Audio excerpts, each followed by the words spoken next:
কি অনেক লোভনীয়, দেখতে কিন্তু দারুণ না? খেতে মন চাচ্ছে। ওয়াও, কালারটা কি সুন্দর! এমন ভর্তা হলে তো পেট পুড়ে ভাত খাওয়া যাবে। চটপট এখনই বানিয়ে নেওয়া যাক ঘরে থাকা উপকরণ দিয়ে দারুণ মজাদার এই ভর্তা। রসুন তো সবার ঘরেই থাকে, তাই না? তো এখানে আমি 10টা রসুন ছিলে রসুনের কোয়াগুলো নিয়েছি।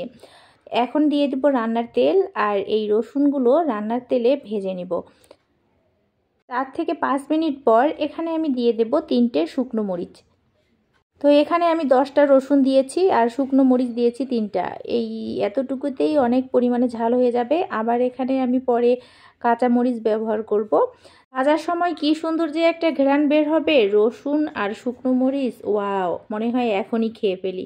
যাই হোক, রোজা আছি, এখন তো আর খাওয়া যাবে না। তো বাদামি কালার হওয়া পর্যন্ত ভেজে নিব, তারপরে আমি পাটায় বেটে নিব। খুব মিহি করে বাটা যাবে না, শুধু একবারই বেটে নিব আমি। খুব মিহি করে বেটে নিলে ভর্তার টেস্ট পাওয়া যাবে না। আর এই যে আমি রসুন আর মরিচটা ভেজে নিলাম, এটাও কিন্তু কাঁচা পেঁয়াজ দিয়ে খেতে জাস্ট ওয়াও লাগে। তো আমি এখানে কাঁচা পেঁয়াজ দিয়ে ভর্তা করব না। এখন আমি এটা কি করব জানেন? এখন আমি প্যানের মধ্যে দিয়ে দেব একটু সরিষার তেল।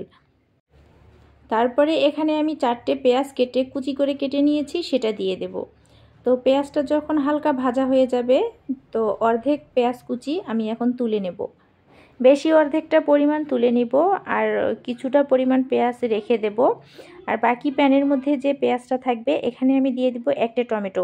টমেটোটা আমি ছোট ছোট করে কেটে নিয়েছি। আর এখানে দিয়েছি পরিমাণ মতো লবণ।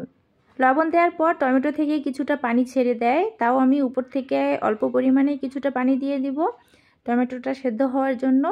তো টমেটোটা একটু যখন সিদ্ধ হয়ে যাবে, সে পর্যায়ে দিয়ে দিব রসুন আর মরিচের যে বাটাটা রেখেছিলাম সেটা।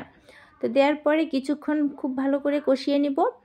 তো যখন পানিটা একটু হালকা পরিমাণে শুকিয়ে আসবে, এখানে দিয়ে দিব 3টে কাঁচামরিচ। তো কাঁচামরিচগুলো আমি মাঝখান থেকে কেটে নিয়েছি, একটু বাঁকাভাবে কেটে নিয়েছি।